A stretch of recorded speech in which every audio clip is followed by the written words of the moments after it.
हरे कृष्णा हरे कृष्णा।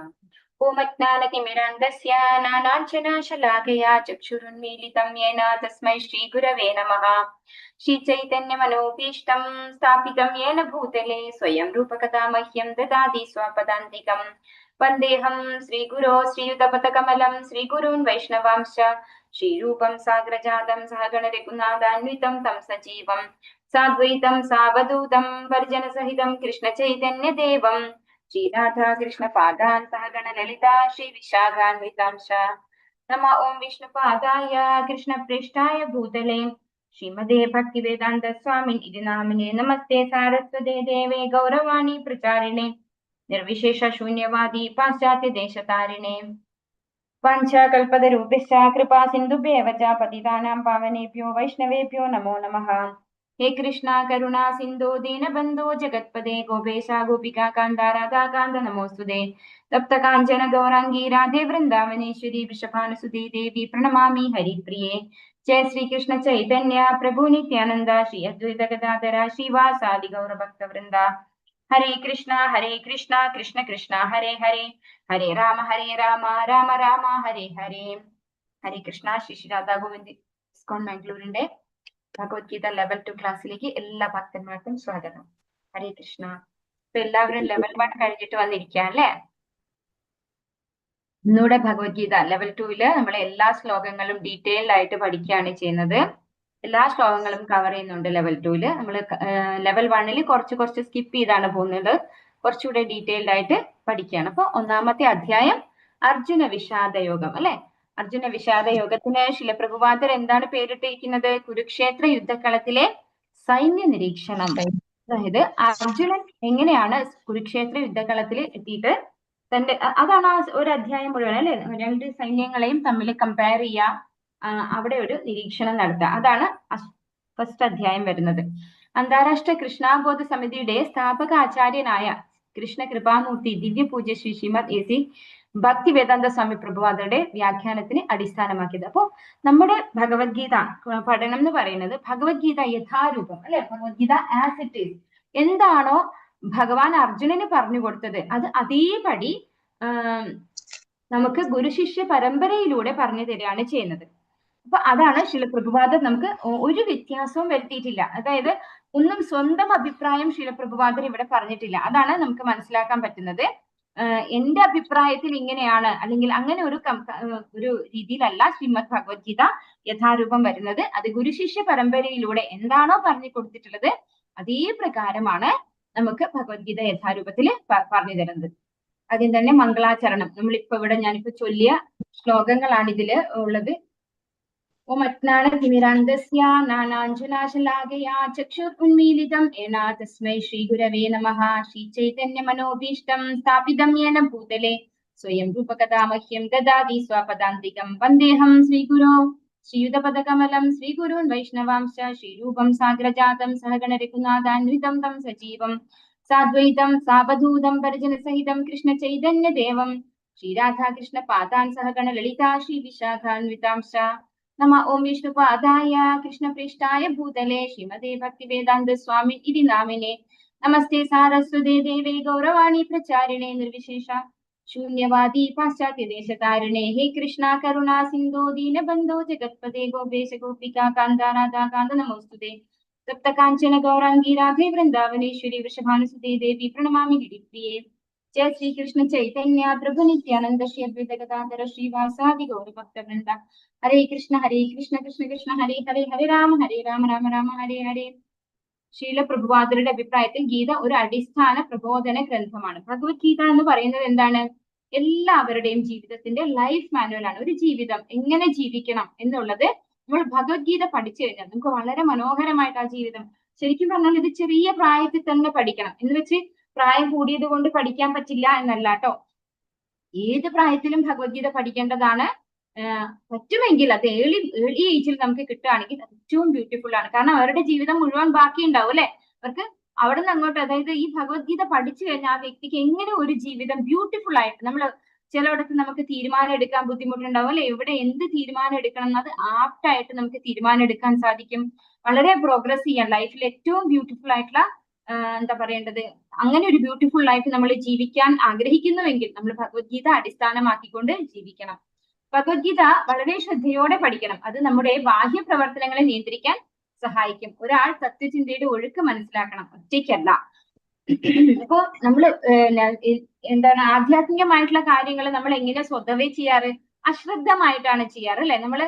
നമുക്ക് ഏറ്റവും ശ്രദ്ധ എന്താണ്? പഠിക്കുന്ന കാര്യത്തിൽ നമ്മൾ ഒരുപാട് ശ്രദ്ധിക്കും, ജോലിയുടെ കാര്യത്തിൽ നമ്മൾ വളരെ കെയർഫുൾ ആയിരിക്കും. പക്ഷെ ഭഗവത്ഗീത അതുപോലെയുള്ള ആധ്യാത്മികങ്ങൾ വെറുതെ കേട്ടാൽ മതി എന്നുള്ളൊരു രീതിയിലാണ്. പക്ഷെ അങ്ങനെയല്ല. ഭഗവത്ഗീത എന്ന് പറയുന്നത് നമ്മൾ ശ്രദ്ധയോടുകൂടി മനസ്സിലാക്കി കഴിഞ്ഞാൽ പിന്നെ നമുക്ക് ലൈഫിൽ എവിടെയും പരാജയം ഉണ്ടാവില്ല. അതാണ് ഏറ്റവും പ്രധാനമായിട്ട്. നമ്മൾ ബാക്കി എന്തൊക്കെ പഠിക്കുന്നുണ്ടെങ്കിലും അതിനുള്ള അറ്റൻഷൻ, അതില് ചിലപ്പോൾ നമുക്ക് തോൽവി വരാം, ചിലപ്പോൾ നമ്മൾ വിചാരിച്ച റിസൾട്ട് ആവില്ല കിട്ടുക, അല്ലെ? നമ്മളിപ്പോ ഒരു ജോലിയിലാണ്, നമ്മൾ വളരെ പെർഫോം ചെയ്തു, ഭയങ്കരമായിട്ട് നമ്മൾ ചെയ്തു, നമുക്ക് തന്നെ പ്രൊമോഷൻ കിട്ടുമെന്ന് വിചാരിക്കും. പക്ഷെ അവിടെ നമ്മൾ തോറ്റുപോകും. അവിടേക്ക് നമുക്ക് ഭയങ്കരമായിട്ട് ഫീൽ ചെയ്യും.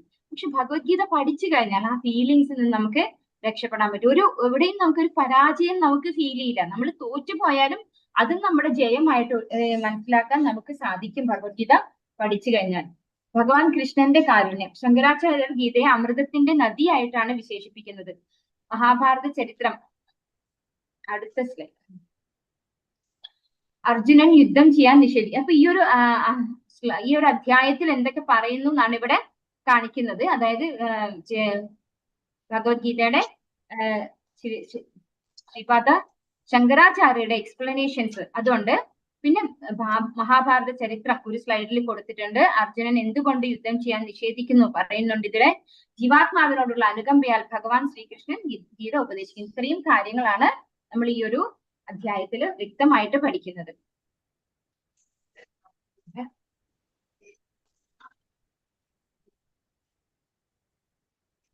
കുരുവംശം നമുക്കറിയാം.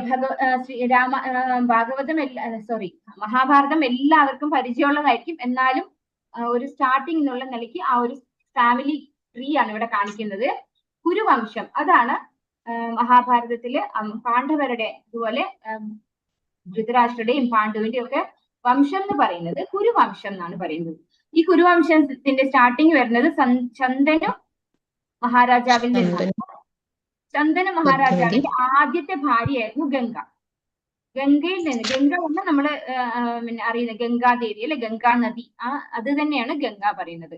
ഗംഗാദേവിയില് ചന്ദനു മഹാരാജാവിന് ഉണ്ടായിട്ടുള്ള പുത്രനാണ് ഭീഷ്മര്. അതിനുശേഷം ചന്ദനു മഹാരാജാവ് സത്യവതി എന്ന മുക്കുവ സ്ത്രീയെ വിവാഹം കഴിക്കുന്നു. ഈ മുക്കുവ സ്ത്രീ ആയിട്ടുള്ള സത്യവതി അതിനു മുമ്പായിട്ട്, അതായത് ഒരു തവണ സമുദ്രം പുഴ കടത്തുകാരിയായിരുന്നു അവര്. ആ സമയത്ത് പരാശര മുനിയിൽ വ്യാസദേവൻ എന്ന് പറഞ്ഞ ഭഗവാന്റെ അവതാരം തന്നെയായിട്ടുള്ള വ്യാസദേവൻ ജനിക്കുന്നുണ്ട്. അപ്പോ ആ സമയത്ത് പരാശര മുനി കൊടുക്കുന്ന ഒരു അനുഗ്രഹമാണ് സത്യവതി ഒരിക്കലും കന്യകാത്വം നഷ്ടപ്പെടുന്നില്ല. സത്യവതിക്ക് ഒരു പുത്രൻ ഉണ്ടായെങ്കിൽ പോലും ആ സ്ത്രീ, അതായത് സത്യവതി കന്യകയായിരുന്നു. അപ്പൊ പരാശര മുനിയിൽ വ്യാസദേവൻ എന്നൊരു പുത്രൻ ഉണ്ടാകുന്നു. പിന്നീടാണ് സത്യവതി ശന്തനുവിന്റെ ഭാര്യയാവുന്നത്. അവരില് ചിത്രാംഗതൻ, വിചിത്രവീര്യൻ 2 പുത്രന്മാരാണ് സത്യവതിക്ക് ഉണ്ടാവുന്നത്. ഇവരുടെ ഭാര്യമാരാണ് അംബികയും അംബാലികയും. പിന്നെ ഈ ചിത്രാംഗതനും വിചിത്രവീര്യനും ചെറിയ പ്രായത്തിൽ മരിച്ചു പോവുകയാണ് ചെയ്യുന്നത്.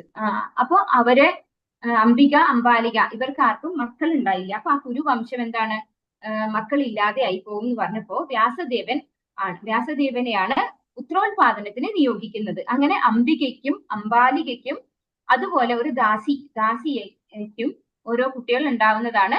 അംബികയുടെ പുത്രനായിട്ട് ധൃതരാഷ്ട്രൻ, അംബാലികയുടെ പുത്രനായിട്ട് പാണ്ഡുവും, ദാസിപുത്രനായിട്ട് വിതുരനും ഉണ്ടാകുന്നു. ധൃതരാഷ്ട്ര വിവാഹം കഴിക്കുന്നത് ഗാന്ധാരിയാണ്. ഗാന്ധാരിയുടെ സഹോദരനാണ് ശകുനി. പിന്നെ പാണ്ഡു വിവാഹം കഴിക്കുന്നത് കുന്തി മഹാറാണിയാണ്. അതുപോലെ മാദ്രിയും, കുന്തിയും മാദ്രിയും 2 ഭാര്യമാരാണ് പാണ്ഡുവിനുള്ളത്. ധൃതരാഷ്ട്രത്തില് എത്ര മക്കൾ ഉണ്ടാവുന്നു? 101 മക്കൾ അല്ലെ. ദുശ്ശള അടക്കം 101 മക്കളാണ് ഉണ്ടാകുന്നത്. ഇവിടെ എഴുതിയത് ഇൻകറക്റ്റ് ആണ്. 100 ആൺമക്കളും 1 മകളും, അങ്ങനെയാണ്. 100 പുത്രന്മാരാണ് അദ്ദേഹത്തിന് ഉണ്ടാവുന്നത്. പിന്നെ പാണ്ഡുവിന് 5 മക്കളാണ്. പാണ്ഡുവിനും ഒരു ശാപം കിട്ടിയിട്ടുണ്ട്.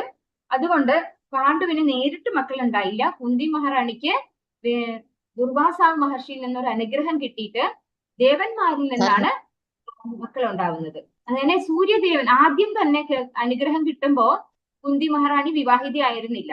അപ്പോ ഒന്ന് പരീക്ഷിക്കാൻ വേണ്ടിയിട്ട് അവര് സൂര്യദേവനെ ആരാധിക്കേണ്ടായി. അങ്ങനെ സൂര്യദേവനിൽ നിന്ന് കർണൻ എന്ന ഒരു പുത്രൻ ജനിക്കുകയും ആ കർണനെ ഒഴുക്കി വിടുകയും ചെയ്യണ്ടായി. പിന്നീട് വിവാഹശേഷമാണ് ബാക്കി 5 മക്കൾ. 5 മക്കളിൽ 3 പേര് കുന്തി മഹാറാണിക്കും 2 പേര് മാദ്രിക്കുമാണ് ഉണ്ടാവുന്നത്. അതില് കുന്തി മഹാറാണിയുടെ മക്കളായിട്ട് വരുന്നത് യുധിഷ്ഠിരൻ, ഭീമൻ, അർജുനൻ. മാദ്രിക്ക് ഉണ്ടാവുന്നത് നകുലനും സഹദേവനും. അപ്പൊ ഈ 5 മക്കൾക്കും കൂടിയിട്ടാണ് ദ്രൗപദീനെ വിവാഹം കഴിക്കുന്നത് അർജുനനാണെങ്കിലും അർജുനൻ വിവാഹം കഴിച്ച് വീട്ടിൽ കൊണ്ടുവന്നപ്പോ കുന്തി മഹാറാണി കണ്ടില്ല. അകത്തിരിക്കുമ്പോ തന്നെ പറഞ്ഞു ഇന്നത്തെ ഭിക്ഷ കിട്ടിയിട്ടുണ്ട്. അപ്പൊ തന്നെ കുന്തി മഹാറാണി പറഞ്ഞു 5 പേരും പങ്കിട്ടെടുക്കുമെന്ന്. അങ്ങനെ ദ്രൗപദിക്ക് 5 പേരും ഭർത്താവായി വരികയാണ് ഉണ്ടായത്. പിന്നെ ഇൻഡിവിജ്വൽ ആയിട്ട് ഓരോരുത്തർക്കും ഓരോരോ ഭാര്യമാരുണ്ട്. അതിൽ അർജുനന്റെ ഭാര്യയാണ് സുഭദ്ര. സുഭദ്ര എന്ന ഭാര്യയിലുള്ള മകനാണ് അഭിമന്യു. അഭിമന്യുവിന്റെ ഭാര്യ ഉത്തരയുടെ മകനാണ് പരീക്ഷിത്തിന്റെ മകൻ ജനമേജയൻ. സുഭദ്രയുടെ അതായത് സഹോദരനാണ് ശ്രീകൃഷ്ണനും ബലരാമൻ. അപ്പൊ ഇതാണ് ആ ഒരു ട്രീ, ഒരു മഹാഭാരതത്തിന്റെ ആ ഒരു ഫാമിലി ട്രീ പറയുന്നത് അതാണ്. ഇനി ഭഗവത്ഗീത നമുക്കറിയാം. എപ്പോഴാണ് ഭഗവത്ഗീത ഉപദിഷ്ടമായിട്ടുള്ളത്? ഭഗവത്ഗീത ഉപദേശിച്ചിട്ടുള്ളത് അതായത് പാണ്ഡവരും കൗരവരും അങ്ങനെയാണ് അവിടെ വിശേഷിക്കുന്നത്. ശരിക്കും പറഞ്ഞു കഴിഞ്ഞാല് 2 പേരും കൗരവരാണ്. കാരണം എന്തുകൊണ്ടാണ്? കുരുവംശത്തിലുള്ളവരാണ് 2 പേരും. പക്ഷേ ധൃതരാഷ്ട്ര ഇത്തിരി പാണ്ഡു നേരത്തെ മരിച്ചപ്പോ എല്ലാം അധികാരം ആർക്ക് കിട്ടാണ്?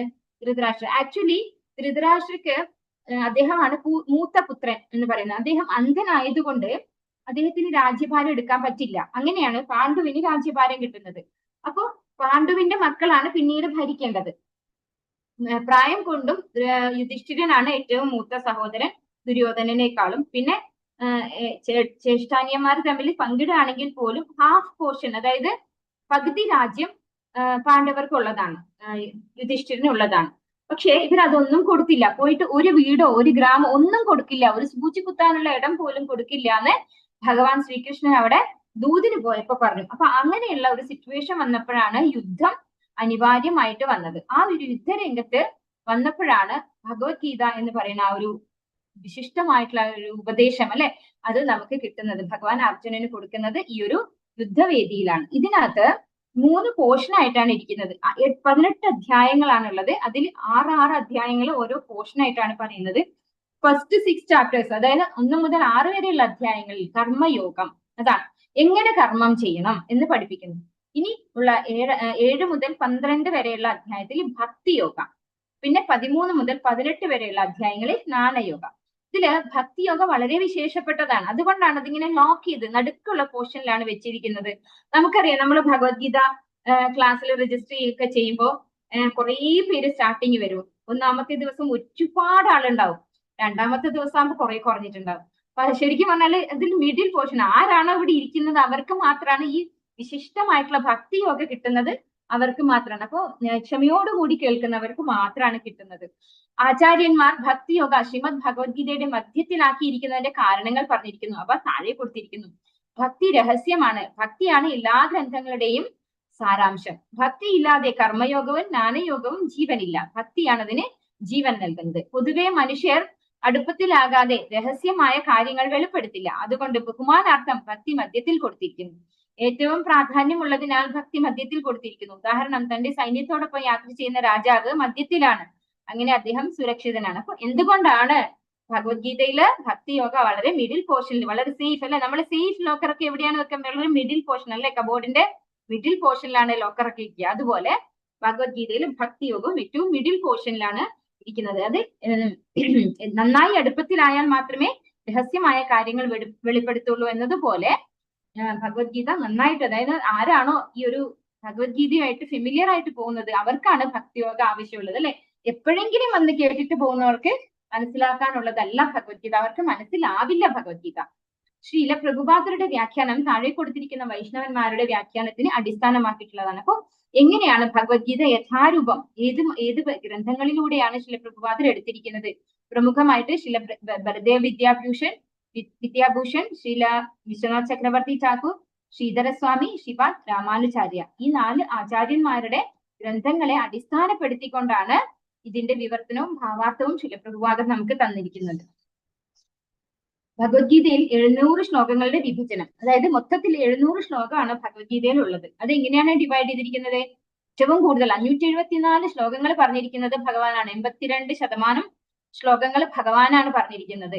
അർജുനൻ വളരെ 12% അല്ലെ, 84 ശ്ലോകങ്ങൾ മാത്രമേ അർജുനൻ ഭഗവാനോട് ചോദ്യങ്ങൾ ചോദിക്കുന്നതാണ്. അത് 84 ശ്ലോകങ്ങളാണുള്ളത്, 12% മാത്രം.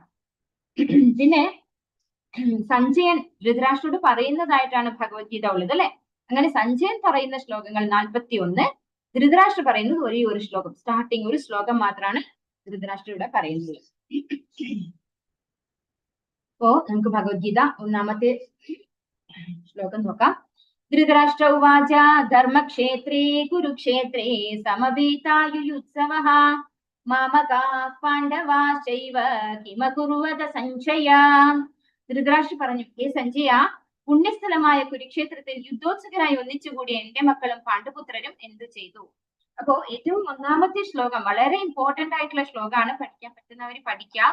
കാരണം ഇത് നമ്മൾ ഈ ഒരു കാലഘട്ടം അല്ലെ, കലികാലത്തിലുള്ള ജനങ്ങളുടെ ഒരു ആറ്റിറ്റ്യൂഡാണ് ഇതിനകത്ത് നമുക്ക് ശരിക്കും മനസ്സിലാക്കാൻ പറ്റുന്നത്. ഇവിടെ എന്താ ധൃതരാഷ്ട്ര ചോദിക്കുന്നത്? ധർമ്മക്ഷേത്രേ കുരുക്ഷേത്രേ അല്ലെ, കുരുക്ഷേത്രം എന്ന് പറയുന്ന ഭൂമിയിൽ വെച്ചാണ് പാണ്ഡവരും കൗരവരും തമ്മിലുള്ള യുദ്ധം നടക്കുന്നത്. അപ്പൊ അത് ധർമ്മക്ഷേത്രമാണ്. ആ കുരുക്ഷേത്രം എന്ന് പറയുന്നത് ധർമ്മത്തിന് പ്രാധാന്യം കൊടുത്ത് ധർമ്മം ജയിക്കുന്ന ഒരു സ്ഥലമാണ് ഈ കുരുക്ഷേത്രം എന്ന് പറയുന്നത്. അവിടെ യുദ്ധത്തിനായിക്കൊണ്ട് ഒന്നിച്ചു കൂടിയ എന്റെ മക്കളും പാണ്ഡുപുത്രരും എന്ത് ചെയ്യുന്നു, അല്ലെങ്കിൽ എന്ത് ചെയ്തു എന്നാണ് ഇവിടെ ചോദിക്കുന്നത്. അവരെന്താണ് ചെയ്തത്? അവിടെ അവര് ഒത്തുതീർപ്പിനെങ്ങാനും പോയോ? ഇതാണ് ആരുടെ ഡൗട്ട്? ആർക്ക്? ധൃതരാഷ്ട്ര എന്ന് പറഞ്ഞാല് സ്വമേധ്യ അന്ധനാണ് അല്ലെ. അദ്ദേഹം ഫിസിക്കലി മാത്രമല്ല അന്ധൻ, അദ്ദേഹം മെന്റലി, അതായത് ആധ്യാത്മികമായിട്ടും അദ്ദേഹം അന്ധനാണ്. ഒട്ടും തന്നെ ആധ്യാത്മികത അയാൾക്ക് ഇല്ലായിരുന്നു. അദ്ദേഹം വളരെ സ്വാർത്ഥതയുള്ള ഒരു വ്യക്തിയായിരുന്നു. സ്വന്തം അനുജന്റെ മക്കളാണ്, അനുജൻ മരിച്ചുപോയി. അപ്പൊ ആ അനുജന്റെ അച്ഛന്റെ സ്ഥാനത്ത് നിന്നുകൊണ്ടാണ് അവരെ സംരക്ഷിക്കേണ്ടത് അല്ലെ. അതിനു പകരം അവരെ സെപ്പറേറ്റ് ആക്കി അവരുടെ അവകാശങ്ങളൊക്കെ നിഷേധിക്കുകയാണ് ആര് ചെയ്യുന്നത്? ഇവിടെ ധൃതരാഷ്ട്ര ചെയ്യുന്നത്. അതാണ് അദ്ദേഹത്തിന്റെ ഒരു മാനസിക സ്ഥിതി. നമുക്ക് ഇന്നത്തെ കാലത്തും ഇങ്ങനെ തന്നെയുള്ള ആളുകളെയാണ് കാണാൻ അല്ലെ. ഒരു കുടുംബത്തിലാണെങ്കിൽ പോലും എന്താണ് പറയുക, പരസ്പരം സ്നേഹമില്ലാത്ത ഒരു കാലഘട്ടമാണ് ഇപ്പൊ വരുന്നത്. അപ്പൊ ഈ ഒരു കാലഘട്ടത്തിൽ എങ്ങനെ ഒരു ജീവിതം ജീവിക്കണം എന്നുള്ളത് ആർക്കും അറിയില്ല. എല്ലാവരും തന്റെ ഇഷ്ടപ്രകാരമാണ് ജീവിക്കുക അല്ലെ. അപ്പൊ ഭഗവത്ഗീത പോലെയുള്ള ഒരു ഉപദേശം നമുക്ക് കിട്ടിക്കഴിഞ്ഞാൽ നമുക്ക് എങ്ങനെ ബ്യൂട്ടിഫുൾ ആയിട്ട് ജീവിക്കാം എന്ന് വ്യക്തമായിട്ട് മനസ്സിലാക്കാൻ സാധിക്കും. വ്യാസ ശിഷ്യനായിരുന്നു സഞ്ജയൻ. വ്യാസദേവന്റെ കരുണയാൽ ധൃതരാഷ്ട്രയുടെ കൊട്ടാരത്തിൽ ഇരുന്നു കൊണ്ട് തന്നെ കുരുക്ഷേത്രത്തിലെ യുദ്ധരംഗം കാണാൻ അദ്ദേഹത്തിന് സാധിച്ചിരുന്നു. ഇപ്പൊ സഞ്ജയൻ എവിടെയാണുള്ളത്? സഞ്ജയൻ ഒട്ടും യുദ്ധരംഗത്തിലല്ല ഉള്ളത്. എവിടെയാ ഉള്ളത്? ധൃതരാഷ്ട്രന്റെ മുന്നിലാണ് ഉള്ളത്. അദ്ദേഹം രാജകൊട്ടാരത്തിൽ ഇരുന്നു കൊണ്ടാണ് യുദ്ധം കാണാൻ സാധിക്കുന്നത്. അതിനുള്ള കാഴ്ച ആരാണ് കൊടുത്തിരിക്കുന്നത്? വ്യാസദേവൻ. വ്യാസദേവന്റെ ശിഷ്യനായിട്ടുള്ള വ്യക്തിയാണ് സഞ്ജയൻ. അതുകൊണ്ട് തന്നെ ആ ഒരു കഴിവ് അപ്പൊ തന്നെ നമുക്ക് മനസ്സിലാക്കാം, ഒരു ഗുരു ശിഷ്യ ബന്ധത്തില് എന്തുമാത്രം പവർഫുൾ ആയിട്ട് അവർക്ക് ജ്ഞാനം കൊടുക്കാൻ സാധിക്കും. ഈവൻ കാഴ്ച പോലെ അല്ലെ, ദിവ്യ ദർശനമാണ് കൊടുക്കുന്നത്. അപ്പൊ അവിടെ കൊട്ടാരത്തിൽ ഇരുന്നു കൊണ്ട് യുദ്ധത്തിൽ എന്ത് നടക്കുന്നു, അവര് എന്താണെന്ന് കാഴ്ച, ശരിക്കും വിഷൻ ആണ് ആ കൊടുത്തിരിക്കുന്നത്. അപ്പൊ അത് കാണാനുള്ള ഒരു കഴിവ് അദ്ദേഹത്തിന് കൊടുത്തു. ആര്? വ്യാസദേവൻ. സഞ്ജയന് വ്യാസദേവൻ ആ ഒരു കാഴ്ചശക്തി കൊടുത്തത് കൊണ്ട് ധൃതരാഷ്ട്രൻ മുന്നിൽ ഇരുന്നു കൊണ്ട് എന്താണ് യുദ്ധക്കളത്തിൽ നടക്കുന്നതെന്ന് വ്യക്തമായി വിശദീകരിക്കാൻ അദ്ദേഹത്തിന് സാധിക്കുന്നു. ധർമ്മപിതാവായ ശ്രീകൃഷ്ണന്റെ സാന്നിധ്യത്തിൽ ധർമ്മഭൂമിയായ കുരുക്ഷേത്രത്തിൽ വെച്ച് വിളനിലത്തിലെ കളകളെ എന്ന പോലെ ധൃതരാഷ്ട്രപുത്രന്മാരായ ദുര്യോധനാദികളെ പൂർണ്ണമായും നശിപ്പിക്കുമെന്നും യുധിഷ്ഠിരന്റെ നേതൃത്വത്തിലുള്ള ധാർമ്മികരെ ഭഗവാൻ നാടുവാഴിക്കുമെന്നും ഇതിന്റെ തുടക്കത്തിൽ നിന്ന് തന്നെ വ്യക്തമാകുന്നതാണ്. അപ്പോ ഈ ഒരു ധർമ്മക്ഷേത്രേ കുരുക്ഷേത്രേ അല്ലെ, അങ്ങനെയാണ് അവിടെ ഉപയോഗിച്ചിരിക്കുന്നത്. അപ്പോ അതിന്റെ ഒരു എക്സ്പ്ലനേഷൻ തരികയാണ് ഇവിടെ ശിലപ്രഭുപാദർ നമുക്ക്.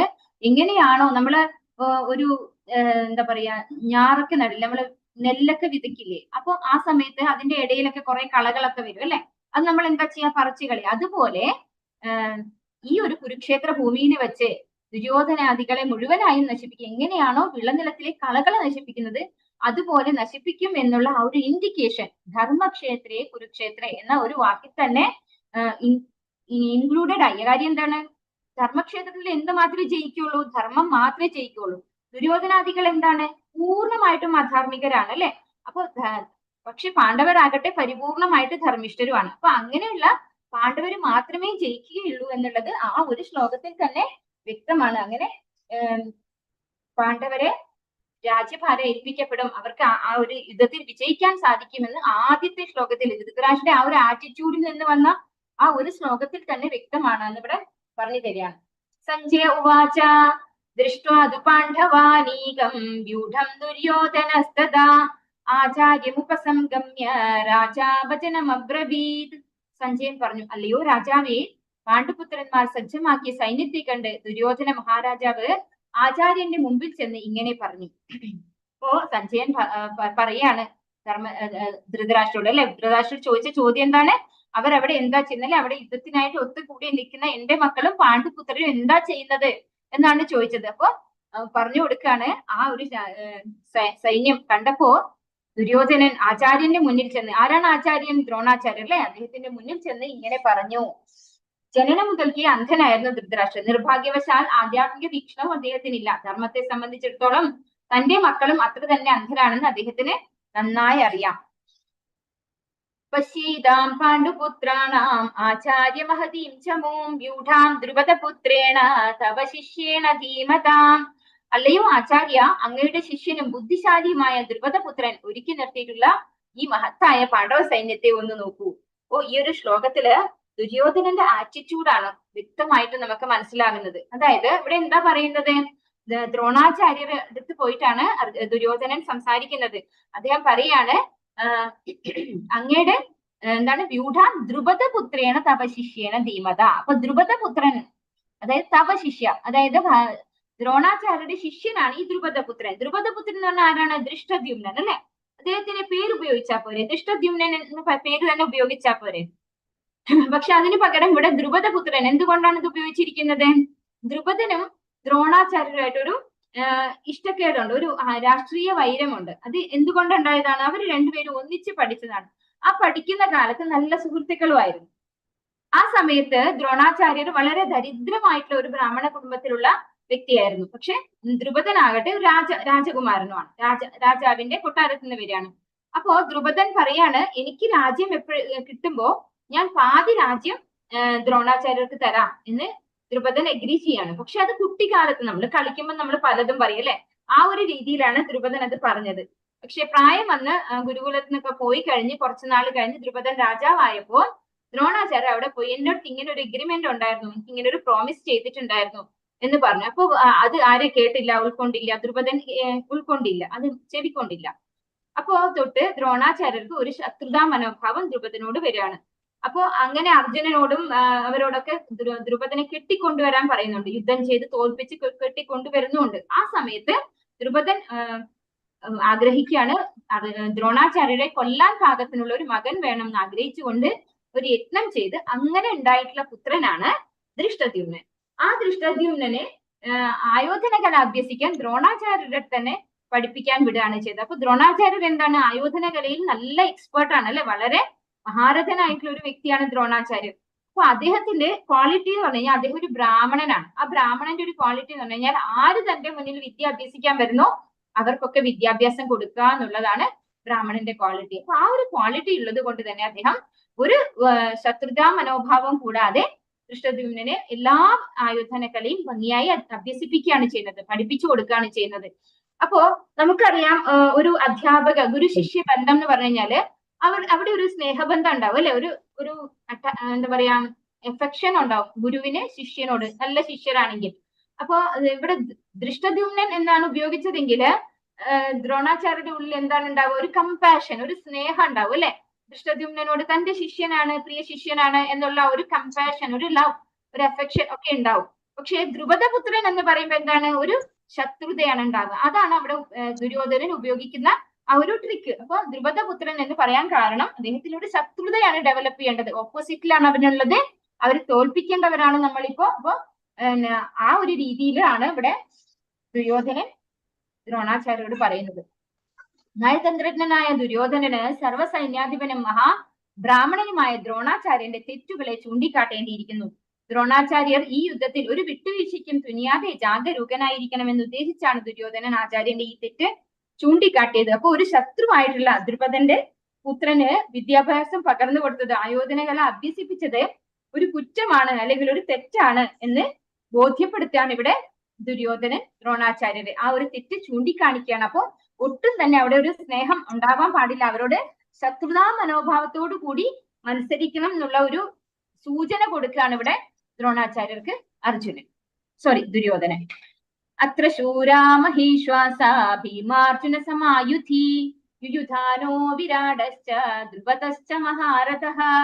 ഭീമാർജുനന്മാരോട് കിടനിൽക്കുന്ന യുയുധാനൻ, വിരാടൻ, ദ്രുപദൻ എന്നീ വില്ലാളി വീരന്മാർ ആ സൈന്യത്തിലുണ്ട്.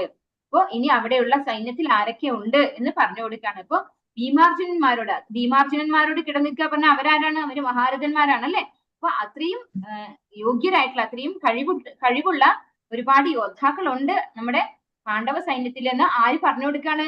ദുര്യോധനൻ ദ്രോണാചാര്യർക്ക് പറഞ്ഞു കൊടുക്കുന്ന കാര്യമാണ്. കാരണം എന്താണ്?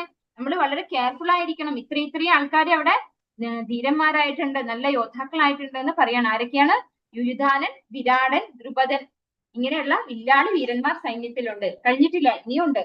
ദൃഷ്ടകേതുശ്ചേകിതാനഃ കാശിരാജശ്ച വീര്യവാൻ പുരുജിത് കുന്തിഭോജശ്ച ശൈബ്യശ്ച നരപുംഗവഃ. ദൃഷ്ടകേതു, ചേകിതാനൻ, കാശിരാജാവ്, പുരുജിത്, കുന്തിഭോജൻ, ശൈബ്യൻ എന്നീ വീരന്മാരായ യോദ്ധാക്കളും അവിടെ സന്നിഹിതരായിട്ടുണ്ട്. അപ്പൊ ഓരോരുത്തരുടെയും പേരെടുത്ത് പറയാണ് ഇവിടെ ദുര്യോധനൻ. യുധാമന്യുശ്ച വിക്രാന്ത ഉത്തമൗജാശ്ച വീര്യവാൻ സൗഭദ്രോ ദ്രൗപദേയാശ്ച സർവ ഏവ മഹാരഥാഃ.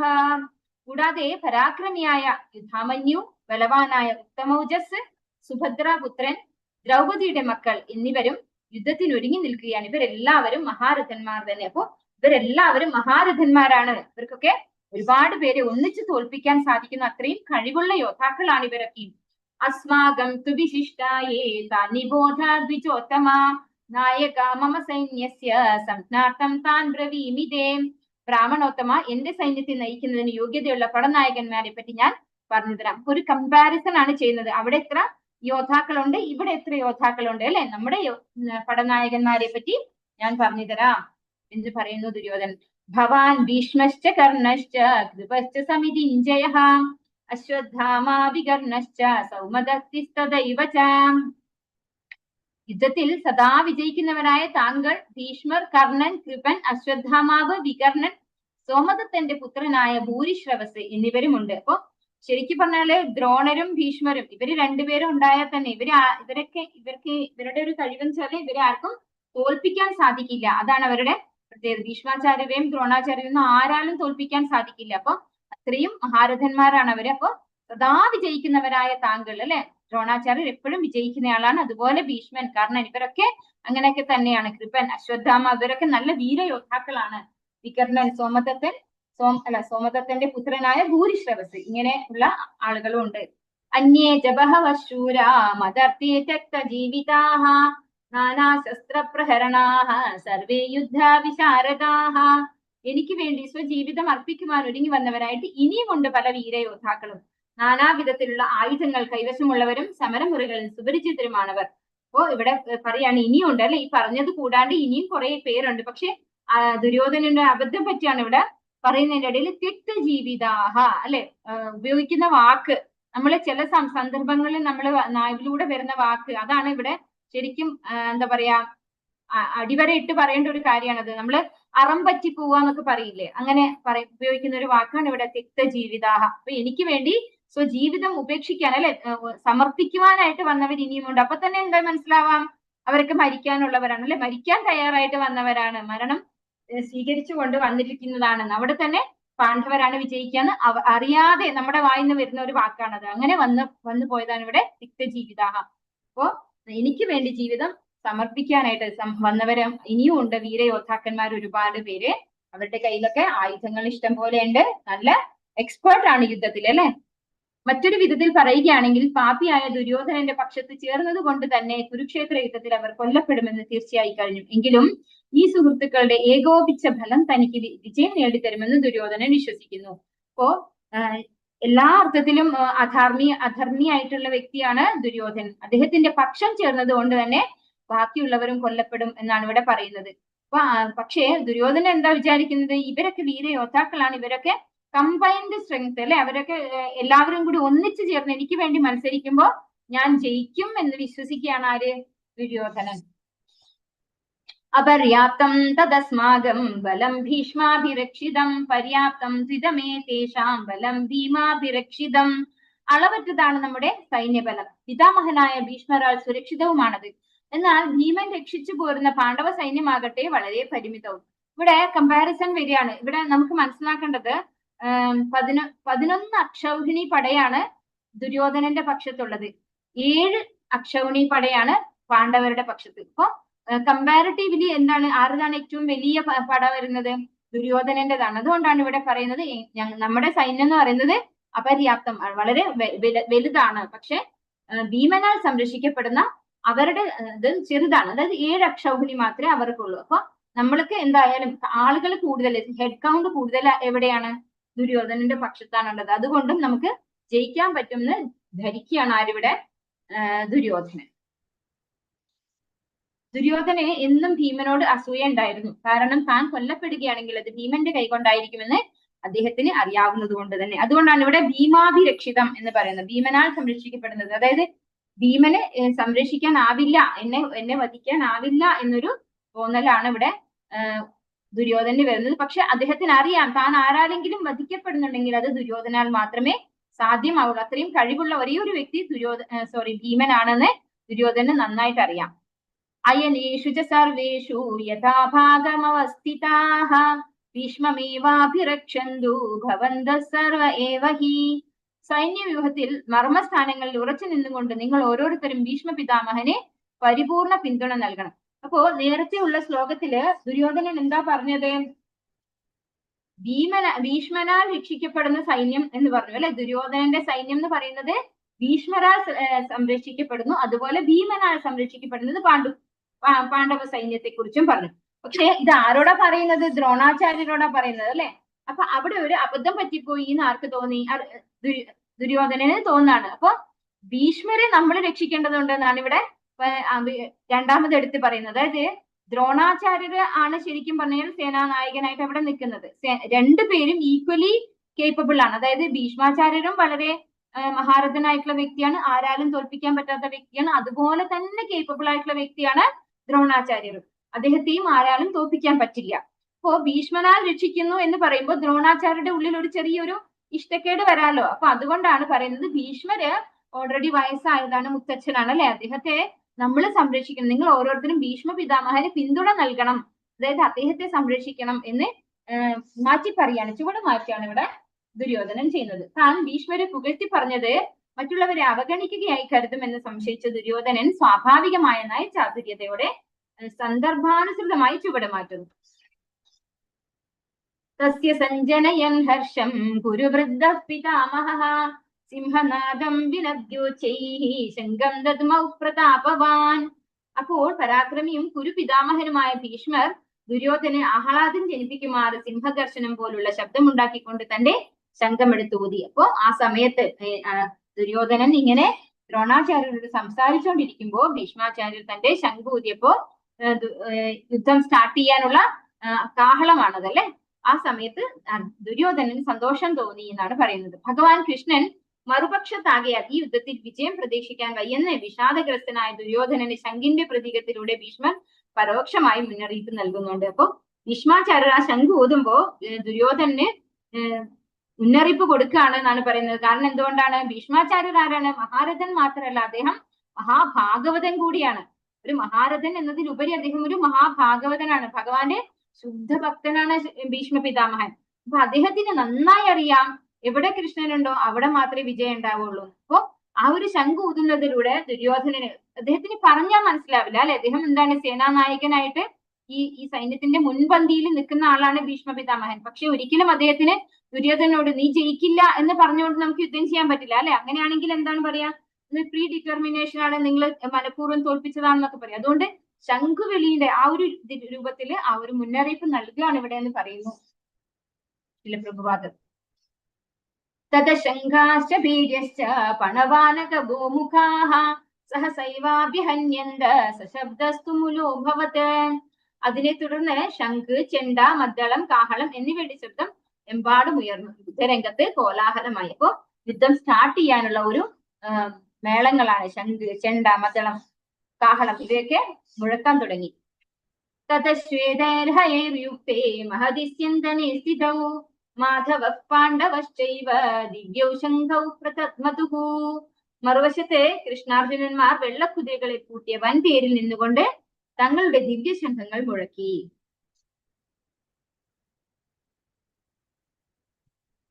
ജയസ്തു പാണ്ഡുപുത്രാണാം യേഷാം പക്ഷേ ജനാർദ്ദന. കൃഷ്ണ ഭഗവാൻ പാണ്ഡുപുത്രരുടെ കൂടെയാകയാൽ അവർ വിജയം നേടുന്നു. എവിടെയെല്ലാം ഭഗവത് സാന്നിധ്യമുണ്ടോ അവിടെയെല്ലാം ഐശ്വര്യ ദേവതയും വാഴുന്നു. ഭാഗ്യദേവത ഒരിക്കലും പ്രിയതമനെ വേർപിരിയാറില്ല. അപ്പൊ ഭാഗ്യദേവത എപ്പോഴും പ്രിയതമന്റെ കൂടെയാണ് ഉണ്ടാവുക. അപ്പൊ വിജയം ആരുടെ കൂടെ ഉണ്ടാകും? ഭഗവാൻ എവിടെയുണ്ടോ അവിടെ വിജയം ഉണ്ടാകും എന്നാണ് ഇവിടെ പറയുന്നത്. പാണ്ഡവരുടെ വിജയ ചിഹ്നങ്ങൾ. അപ്പൊ പാണ്ഡവർ വിജയിക്കും എന്നുള്ളത് ഈ ഒരു ശ്ലോകത്തിന്റെ ഈ ഒരു അധ്യായത്തിന്റെ, അതായത് ഈ ഒരു അധ്യായം തുടങ്ങുന്നത് യുദ്ധം തുടങ്ങുന്നതിന് മുമ്പേ ഉള്ള ഒരു സ്റ്റാർട്ടിംഗ് ഉള്ള ഒരു അധ്യായമാണ്. പക്ഷെ ഈ ഒരു അധ്യായത്തിൽ തന്നെ പാണ്ഡവരുടെ വിജയ ചിഹ്നങ്ങൾ കുറെ പറഞ്ഞിട്ടുണ്ട്. അതാണ് ഇവിടെ പറയുന്നത്. കൃഷ്ണന്റെ വ്യക്തിപരമായ സാന്നിധ്യം വിജയം ഉറപ്പിക്കുന്നു. അപ്പൊ ഭഗവാൻ എവിടെയുണ്ടോ അവിടെ വിജയം ഉറപ്പാണ് അല്ലെ. നമ്മൾ കഴിഞ്ഞ ഒന്നാമത്തെ ലെവലിൽ നിങ്ങൾ പഠിച്ചിട്ടുണ്ടാവും. ഏറ്റവും ലാസ്റ്റ് ശ്ലോകം എത്ര യോഗേശ്വര കൃഷ്ണോ എത്ര പാർത്ഥോ ധനുർധര എന്ന് പറഞ്ഞിട്ടൊരു ശ്ലോകം ഉണ്ട്. അപ്പം എവിടെ ഭഗവാനുണ്ടോ, എവിടെ വില്ലാളി വീരനായ അർജുനുണ്ടോ അവിടെ വിജയം നിശ്ചയമാണ്. അപ്പോ ഭഗവാന്റെ സാന്നിധ്യം എന്താണ്? ഉറപ്പുവരുത്തുന്നു അവരുടെ വിജയം. പരമദിവ്യോത്തമ പുരുഷനാണ് തേരാളി. ജയസ്തു പാണ്ഡുപുത്രാണാം യേഷാം പക്ഷേ ജനാർദ്ദന. ഋഷികേശനായി കൃഷ്ണൻ ഒരു ശുദ്ധ ഭക്തന്റെ ഇന്ദ്രിയങ്ങളെ നേരിട്ട് നിയന്ത്രിക്കുന്നു. അപ്പൊ ഭഗവാന്റെ പേര് പല പേര് ഉപയോഗിക്കുന്നുണ്ട് ഭഗവാനെ അല്ലെ. ഋഷികേശൻ എന്നത് ഒരു പേരാണ്. അപ്പൊ ഋഷികേശൻ എന്ന് പറഞ്ഞു കഴിഞ്ഞാല് ഇന്ദ്രിയങ്ങളെ നിയന്ത്രിക്കുന്നവെന്നാണ്. അപ്പൊ അങ്ങനെയുള്ള ഭഗവാൻ എല്ലാവരുടെ ഇന്ദ്രിയങ്ങളെയും നിയന്ത്രിക്കാൻ ഭഗവാന് സാധിക്കും. അങ്ങനെയുള്ള ഭഗവാൻ കൂടെ ഉള്ളത് കൊണ്ട് വിജയം ഉറപ്പിക്കുന്നു. അവിടെ കൃഷ്ണൻ കൂടെ ഉള്ളത് കൊണ്ട് വിജയം ഉറപ്പിക്കുന്നു പാണ്ഡവര്. ഭാഗ്യദേവത എവിടെയെല്ലാം ഭഗവത് സാന്നിധ്യമുണ്ടോ അവിടെയെല്ലാം ഐശ്വര്യ ദേവതയും വാഴുന്നു. ഭാഗ്യദേവത ഒരിക്കലും പ്രിയതമനെ വേർപിരിയാറില്ല. ഭഗവാൻ ഉള്ളത് കൊണ്ട് ഭഗവാന്റെ പത്നിയാണ് ഭാഗ്യദേവത. അങ്ങനെയും അർജുനന്റെ വിജയം അല്ലെങ്കിൽ പാണ്ഡവ പക്ഷത്തിന്റെ വിജയം ഉറപ്പിക്കാം. വേദി കുരുക്ഷേത്രം ഒരു പുണ്യസ്ഥലമാണ്. യുദ്ധത്തിൽ വിശുദ്ധ സ്ഥലത്തിന്റെ പ്രഭാവം. അപ്പൊ ഒരു പുണ്യസ്ഥലമായിട്ടുള്ള ധർമ്മക്ഷേത്രേ കുരുക്ഷേത്ര അല്ലെ, ധർമ്മസ്ഥലമാണ് കുരുക്ഷേത്രം. അതുകൊണ്ട് ധർമ്മിഷ്ഠരായിട്ടുള്ള പാണ്ഡവര് വിജയിക്കും എന്നുള്ള ഒരു സൂചന അവിടെയും തരുന്നു. അർജുനന്റെ കുടിക്കൂറ മുതലുള്ള ഹനുമദ് രൂപം. ഹനുമാൻ രാവണ യുദ്ധത്തിൽ സഹായിച്ചു. രാമൻ വിജയിയായി. അപ്പോ ഹനുമാന്റെ രൂപമാണ് അർജുനന്റെ തേരിന്റെ കൊടിയുടെ മുകളിലുള്ളത്. അതുകൊണ്ട് തന്നെ അവിടെ ശ്രീരാമനും സീതാദേവിയും ഒക്കെ ഉണ്ടാവും. അപ്പോ അതും അർജുനന്റെ വിജയം അല്ലെങ്കിൽ പാണ്ഡവരുടെ വിജയം സൂചിപ്പിക്കുന്നു. വിഷ്ണുവിന്റെ ചിഹ്നം ശംഖ് വിഷ്ണുവിന്റെ ചിഹ്നമാണ്. ഇത് പരോക്ഷമായി സൂചിപ്പിക്കുന്നത് ഭീഷ്മരുടെയും പാണ്ഡവരുടെയും ശംഖുകളാണ്. അപ്പോ ഇവിടെ അർജുനന്റെയും ഭഗവാന്റെയും ദിവ്യ ശംഖുകളാണെന്ന് ഭഗവത്ഗീതയിൽ പറയുന്നുണ്ട്. അതിനകത്ത് ആ ഒരു ശംഖ് ഊതുമ്പോൾ അവരുടെ വിജയം അവരുടെ ഭാഗത്താണ് വിജയമെന്ന് ഉറപ്പിക്കുന്നു. ദുര്യോധനനെ സമാധാനിപ്പിക്കാൻ ഭീഷ്മന്റെ ശംഖ്. അർജുനന് നൽകിയ അഗ്നിദേവന്റെ രഥം. അർജുനന് കിട്ടിയിട്ടുള്ള അർജുനന്റെ രഥം അതും വളരെ വിശേഷപ്പെട്ടതാണ്. അത് എല്ലാ ദിക്കുകളിലും വിജയം ഉറപ്പിക്കുന്ന ഒരു രഥമാണ് അർജുനന് അഗ്നിദേവനിൽ നിന്ന് കിട്ടിയിട്ടുള്ളത്. ഹൃദയം പിളർന്നു. പാണ്ഡവ സൈന്യം ശംഖൂതിയപ്പോൾ കൗരവരുടെ ഹൃദയം പിളർന്നു. ദുര്യോധന പക്ഷത്തുള്ള ഭീഷ്മാദികൾ ശംഖൂതിയപ്പോൾ പാണ്ഡവരുടെ ഹൃദയം പിളർന്നതായി പറയുന്നില്ല. കൃഷ്ണ ഭഗവാനിൽ പാണ്ഡവർക്കുള്ള വിശ്വാസത്തെയാണ് ഇത് സൂചിപ്പിക്കുന്നത്. അപ്പോ ഭീഷ്മര് ശംഖൂതിയപ്പോ ആരുടെ ഹൃദയവും പിളർന്നില്ല. പക്ഷെ പാണ്ഡവ പക്ഷത്ത് നിന്ന് ശംഖൂതിയപ്പോ ദുര്യോധനാദികളുടെ ഹൃദയം പിളർന്നു എന്ന് ഭഗവത്ഗീതയിൽ തന്നെ പറയുന്നുണ്ട്. ഇനി ആ ഒരു ശ്ലോകങ്ങളൊക്കെ നമുക്ക് നോക്കാം. പാഞ്ചജന്യം ഋഷികേശോ ദേവദത്തം ധനഞ്ജയ പൗണ്ഡ്രം ദദ്മൗ മഹാശംഖം ഭീമകർമാ വൃകോദരഃ. കൃഷ്ണ ഭഗവാൻ പാഞ്ചജന്യം എന്ന ശംഖമൂതി. അർജുനൻ ദേവദത്തവും ദുഷ്കര കർമ്മങ്ങളിൽ മുൻനിൽക്കുന്നവനും ഭോജനപ്രിയനുമായ ഭീമൻ പൗണ്ഡ്രം എന്ന ശംഖവും മുഴക്കി. അപ്പോ ഇവർ ഓരോരുത്തരും ഓരോ ശംഖൂതി. കൃഷ്ണൻ ഋഷികേശൻ എന്നറിയപ്പെടുന്നു. സർവ്വേന്ദ്രിയങ്ങളുടെയും ഉടമയെ എന്നാണ് ഋഷികേശൻ എന്ന വാക്കിനർത്ഥം. ജീവജാലങ്ങളെല്ലാം കൃഷ്ണ ഭഗവാന്റെ അംശങ്ങൾ എത്രേ. അതുകൊണ്ട് അവയുടെ ഇന്ദ്രിയങ്ങളും ഭഗവാന്റെ ഇന്ദ്രിയാംശങ്ങൾ തന്നെ. അപ്പോ മമൈ വാംശോ ജീവലോകെ ഭഗവാൻ പറയുന്നുണ്ടല്ലേ. ഭഗവത്ഗീതയില് 15-ാമത്തെ അധ്യായത്തിൽ ഭഗവാൻ പറയുന്നുണ്ട്. അപ്പൊ എല്ലാ ജീവജാലങ്ങളും ഭഗവാന്റെ അംശങ്ങളാണ്. അതുകൊണ്ട് തന്നെ എല്ലാ ജീവജാലങ്ങളുടെ ഇന്ദ്രിയങ്ങളും ഭഗവാന്റെ ഇന്ദ്രിയങ്ങൾ തന്നെയാണ്. അദ്ദേഹത്തിന് സ്വന്തം ഇന്ദ്രിയങ്ങൾ എങ്ങനെയാണോ നിയന്ത്രിക്കാൻ പറ്റുന്നത് അതുപോലെ നമ്മുടെ ഓരോരുത്തരുടെ ഇന്ദ്രിയങ്ങളും നിയന്ത്രിക്കാൻ ഭഗവാന് സാധിക്കും. അതുകൊണ്ടാണ് ഭഗവാനെ ഋഷികേശൻ എന്ന് പറയുന്നത്. ഋഷികേശനായിട്ടുള്ള ഭഗവാനാണ് ദിവ്യശംഖമൂതിയത്. പാഞ്ചജന്യം അല്ലെ, പാഞ്ചജന്യം എന്ന ദിവ്യശംഖമൂതി എന്നാണ് പറയുന്നത്. അനന്ത വിജയം രാജാ കുന്തിപുത്രോ യുധിഷ്ഠിരഃ നകുലഃ സഹദേവശ്ച സുഘോഷമണിപുഷ്പകൗ കാശ്യശ്ച പരമേശ്വാസഃ ശിഖണ്ഡീ ച മഹാരഥഃ ദൃഷ്ടദ്യുമ്നോ വിരാടശ്ച സാത്വികിശ്ച പരാജിതഃ ദ്രുപദോ ദ്രൗപദേയാശ്ച സർവശഃ പൃഥിവീപതേ സൗഭദ്രശ്ച മഹാബാഹുഃ ശംഖാൻ ദദ്മുഃ പൃഥക് പൃഥക്. കുന്തിപുത്രനായ യുധിഷ്ഠിരൻ അനന്തവിജയം എന്ന ശംഖൂതി, നകുല സഹദേവന്മാർ സുഘോഷമണി പുഷ്പകങ്ങളും, വില്ലാളി വീരനായ കാശിരാജാവും മഹാരഥനായ ശിഖണ്ഡിയും, ദൃഷ്ടദ്യുമ്നൻ, വിരാടൻ, തോൽവി പിണയാത്ത സാത്വികി, ദ്രുപദൻ, ദ്രൗപദീപുത്രന്മാർ, മഹാബാഹുവായ സുഭദ്രാപുത്രൻ എന്നിവരും ശംഖനാദം മുഴക്കി. അപ്പോ എല്ലാവരും അവരവരുടെ ശംഖൂതി എന്നാണ് ഇവിടെ പറയുന്നത്. ഓരോരുത്തരും ശംഖൂതിക്കൊണ്ടാണ് യുദ്ധം സ്റ്റാർട്ട് ചെയ്യുന്നത്. പാണ്ഡുപുത്രരെ വഞ്ചിച്ച് തന്റെ മക്കളെ രാജസിംഹാസനത്തിൽ വാഴിക്കാനുള്ള ഈ ദുരുപദിഷ്ടമായ ശ്രമം നല്ലതിനല്ലെന്ന് സഞ്ജയൻ നയപൂർവ്വം ധൃതരാഷ്ട്രരെ അറിയിക്കുകയാണ്. അപ്പോ ഇവിടെ സഞ്ജയൻ ഇൻഡിക്കേറ്റ് ചെയ്യാണ് അല്ലെ, ഡയറക്റ്റ് പറയല്ല, ഇൻഡയറക്റ്റ് ആയിട്ട് പറയാണ് ഈ ഒരു യുദ്ധം നല്ലതിനല്ല, അവർക്ക് വേണ്ടുന്ന ആവശ്യമുള്ള ഇത് രാജ്യം കൊടുക്കുക എന്നുള്ളത് ധൃതരാഷ്ട്രക്ക് ഒരു സൂചന കൊടുക്കുകയാണ്, നേരിട്ട് പറയല്ല ചെയ്യുന്നത്. സഘോഷാദാത്രരാഷ്ട്രാണാം ഹൃദയാനി വ്യധാരയത് നഭശ്ച പൃഥിവീം ചൈവ തുമുലോഭ്യനുനാദയൻ. വിവിധ സംഘങ്ങളിൽ നിന്ന് വരുന്ന ഈ നാദഘോഷം ഭൂമിയിലും അന്തരീക്ഷത്തിലും മാറ്റൊലികൊണ്ടു ധൃതരാഷ്ട്രപുത്രന്മാരുടെ ഹൃദയം പിളർക്കുകയായി. അപ്പൊ ഇവിടെ നമുക്കറിയാം ആരാ ഈ ശ്ലോകം പറയുന്നത്, ആരാണ്? സഞ്ജയനാണ് പറയുന്നത്, ധൃതരാഷ്ട്രോടാണ് പറയുന്നത്. അദ്ദേഹത്തിന് വേദിയിൽ, അതായത് എന്താണ് യുദ്ധഭൂമിയിൽ നടക്കുന്നതെന്ന് ശരിക്കും കാണാൻ സാധിക്കുന്നുണ്ട്. അപ്പൊ ഭീഷ്മാചാര്യരും അതുപോലെ കൗരവ പക്ഷത്തുള്ളവരും ശംഖൂതിയപ്പോ ഇവിടെ ആര് വിഷമിക്കുന്നില്ല, ആർക്ക് വിഷമില്ല, പാണ്ഡുപുത്രർക്ക് അല്ലെങ്കിൽ പാണ്ഡവരുടെ പക്ഷത്തുള്ളവർക്ക് ഒരു ടെൻഷനോ വിഷമോ ഒന്നും തന്നെ ഇല്ല. എന്നാ അതേസമയം ഭഗവാനും അർജുനനും പിന്നെ അതുപോലെ ഭീമനും നകുലനും സഹദേവനും എല്ലാവരും ഇൻഡിവിജ്വലി അവരവരുടെ ശംഖൂതിയതായിട്ട് നമ്മളിവിടെ കണ്ടു അല്ലെ. ഈ ശംഖൂതുന്നത് കേട്ടപ്പോ അവരുടെ ഉള്ളിൽ, അതായത് ദുര്യോധനാദികളുടെ ഉള്ളില് ഒരു വിഷമം അവരുടെ മുഖത്ത് അത് കാണാനുണ്ടായി. അതുകൊണ്ടാണ് സഞ്ജയൻ ധൃതരാഷ്ട്രോട് പറഞ്ഞു കൊടുക്കുന്നത് അവർക്ക് ഹൃദയാനി വ്യധാരയത് എന്നാണ് ഇവിടെ പറയുന്നത്. ഹൃദയം പിളർക്കുന്നത് പോലെ തോന്നി. ദുര്യോധന പക്ഷത്തുള്ള ഭീഷ്മാദികൾ ശംഖൂതിയപ്പോൾ പാണ്ഡവരുടെ ഹൃദയം പിളർന്നതായി പറയുന്നില്ല. പക്ഷേ ഇവിടെ ധൃതരാഷ്ട്രപുത്രന്മാരുടെ ഹൃദയങ്ങളെ ശംഖഘോഷം പിളർന്നു എന്ന് എടുത്തു കാണിക്കുന്നു. ഇത് കൃഷ്ണ ഭഗവാനിൽ പാണ്ഡവർക്കുള്ള വിശ്വാസത്തെയാണ് സൂചിപ്പിക്കുന്നത്. ഏതൊരു മഹാവിപത്തിന്റെ നടുവിലും പരമദിവോത്തമ പുരുഷനിൽ അഭയം നേടിയവർക്ക് പേടിക്കാനില്ല. അപ്പോൾ നമുക്ക് ഇതിനൊരു എക്സാമ്പിൾ പറയുകയാണെങ്കിൽ, ഒരു ചെറിയ കുട്ടി, ഒരു 3 വയസ്സോ 4 വയസ്സോ പ്രായമുള്ള ഒരു കുട്ടി എന്തെങ്കിലും ഒരു ശബ്ദം കേട്ട് പേടിച്ച് അച്ഛന്റെയോ അമ്മയുടെയോ കയ്യിൽ പോയി ഇരുന്ന് കഴിഞ്ഞാല് ആ കുട്ടിക്ക് എന്താണ്? ഭയമില്ല. അതുപോലെ ഭഗവാനാണ് എല്ലാവരെയും സംരക്ഷിക്കുന്നത് അല്ലെ, എല്ലാവരെയും സംരക്ഷിക്കുന്നത് ഭഗവാനാണ്. അങ്ങനെയുള്ള ഭഗവാനിൽ ആശ്രയിച്ചിരിക്കുന്ന പാണ്ഡവന്മാർക്ക് ഭയം ഉണ്ടാകുന്നില്ല. എന്നാൽ വെറും സൈന്യബലം അല്ലെ, സൈന്യബലത്തെ മാത്രം ആശ്രയിച്ച്, മറ്റു വ്യക്തികളെ മാത്രം ആശ്രയിച്ച് നിൽക്കുന്നവർക്ക് എന്തുണ്ടാവും? ഒരു ഉൾഭയം ഉണ്ടാവും അല്ലെ, പേടി ഉണ്ടാവും. നമ്മൾ ജയിക്കോ തോൽക്കോ എന്നൊക്കെയുള്ള ഒരു ഭയം ഉണ്ടാവും. അതാണ് ദുര്യോധനന് സംഭവിച്ചത്. അത വ്യവസ്ഥിതാൻ ദൃഷ്ട്വാ ദാത്രരാഷ്ട്രാൻ കവിധ്വജഃ പ്രവൃത്തെ ശസ്ത്രസംവാദേ ധനുരുദ്യമ്യ പാണ്ഡവഃ ഋഷികേശം തദാ വാക്യം ഇതമാഹ മഹീപതേ. അല്ലയോ രാജാവേ, പിന്നെ പാണ്ഡുപുത്രനായ അർജുനൻ ഹനുമാൻ കൊടിയടയാളമുള്ള തേരിലിരുന്നു കൊണ്ട് വില്ലെടുത്ത് ശരങ്ങൾ ഉതിർക്കാൻ തയ്യാറായി. മറുവശത്ത് അണിനിരുന്ന കൗരവ സൈന്യത്തെ നോക്കി കൃഷ്ണനോട് ഇങ്ങനെ പറഞ്ഞു. അപ്പോ നമുക്ക് കാണാൻ പറ്റും ഇവിടെ അർജുനൻ എന്താണ്? അർജുനനെ അറിയാം, ഓപ്പോസിറ്റിലെ ദുര്യോധനാദികളും അതുപോലെ ബന്ധുക്കളും എല്ലാവരും ബന്ധുക്കളാണ് അല്ലെ, രണ്ടും ഏട്ടന്റെയും അനിയന്റെയും മക്കളാണ്. അതുകൊണ്ട് തന്നെ എല്ലാവരും രണ്ടു പക്ഷത്തുള്ളതും ബന്ധുക്കളും സുഹൃത്തുക്കളുമാണ്. അപ്പോ ഇവിടെ അർജുനൻ തയ്യാറായി, വില്ലും അമ്പും ഒക്കെ എടുത്തുകൊണ്ട് യുദ്ധത്തിന് തയ്യാറായി നിന്നിട്ട് ഭഗവാനോട് ഇങ്ങനെ പറഞ്ഞു. അതായത് ഭഗവാനോട് എന്താ പറഞ്ഞത്?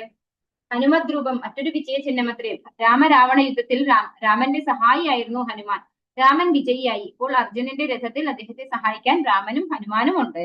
അപ്പൊ കൊടി അടയാളത്തെ കുറിച്ചാണ് ഇവിടെ പറയുന്നത്. അർജുന ഉവാച. അപ്പൊ അർജുനൻ ഭഗവാനോട് പറയാണല്ലോ, യുദ്ധത്തിന് തയ്യാറായി, എല്ലാവരും അങ്ങോട്ടും ഇങ്ങോട്ടും ശംഖൂതി യുദ്ധം തുടങ്ങാൻ വേണ്ടിയിട്ടുള്ള കാഹളമൊക്കെ മുഴങ്ങി, ഇനി നേരെ യുദ്ധം സ്റ്റാർട്ട് ചെയ്യാൻ വേണ്ടി തുടങ്ങാൻ പോവാണ്. അപ്പൊ അർജുനൻ ഭഗവാനോട് എന്താ പറയുന്നത്? സേനയോരുഭയോർ മധ്യേ രഥം സ്ഥാപയമേച്യുതാ യാവതേതാ നിരീക്ഷേഹം യൂതുകാമാനവസ്ഥിതാൻ കൈർമയാ സഹയോധവ്യം അസ്മിൻ രണസമുദ്യമേ. അച്യുത, അഥവാ വീഴ്ച പറ്റാത്തവനെ, ഇരു സൈന്യങ്ങൾക്ക് മധ്യത്തിലായി എന്റെ തേർ കൊണ്ട് നിർത്തുക. ആരൊക്കെയാണ് യുദ്ധകാംക്ഷികളായി ഇവിടെ വന്നിട്ടുള്ളതെന്ന് ഞാനൊന്ന് കാണട്ടെ. അപ്പോ നമ്മള് അച്യുത അല്ലെ, ഈ ഭഗവാന് ഓരോ സമയത്തും അർജുനൻ ഓരോ തരത്തിലാണ് വിളിക്കുന്നത് അല്ലെ. അതൊക്കെ സന്ദർഭോചിതമായിട്ടാണ് അർജുനൻ വിളിക്കുന്നത്. അച്യുത, അച്യുത പറഞ്ഞ എന്താണ്? ചുതി പറ്റാത്തവൻ, വീഴ്ച പറ്റാത്തവൻ. ഒരിക്കലും, അതായത് ഇവിടെ ഭഗവാൻ എന്ന് പറയുന്നത് പരമദിവ്യോത്തമ പുരുഷനായിട്ടുള്ള ഭഗവാൻ, സർവ്വതിന്റെയും നിയന്താവാണ് അല്ലെ. എല്ലാറ്റിന്റെയും സൃഷ്ടാവാണ്, നിയന്താവാണ്, സംഹരിക്കുന്നതും ഭഗവാനാണ്.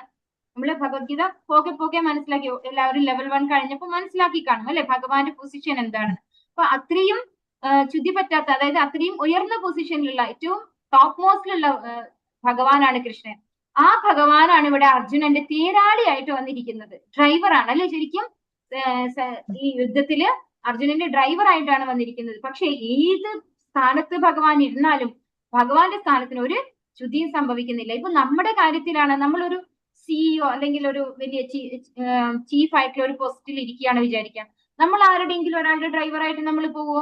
ഇല്ല. എന്തുകൊണ്ടാണ്? നമുക്ക് ഈഗോ വരും അല്ലെ. ഞാൻ ഇത്രയും വലിയ പൊസിഷനിൽ ഇരുന്നിട്ട് അവന്റെ ഡ്രൈവറായിട്ട് പോണോ എന്നുള്ള ഒരു ഈഗോ നമുക്ക് വരും. പക്ഷെ ഭഗവാനെ സംബന്ധിച്ച് ആ ഈഗോ ഒന്നുമില്ല അല്ലെ.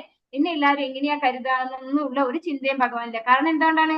ഭഗവാന്റെ ഒരിക്കലും വീഴ്ച പറ്റാത്ത, അതായത് ആ ഒരു പോസ്റ്റിലേക്ക് ആർക്കും വരാനും പറ്റില്ല. ആ പോസ്റ്റിൽ നിന്ന് ഭഗവാന് വീഴ്ചയില്ല എന്ന് ഭഗവാന് നന്നായിട്ട് അറിയാം. ഭഗവാൻ എങ്ങനെ ഇരുന്നാലും, ഏത് പൊസിഷനിൽ ഇരുന്നാലും ഭഗവാനാണ്.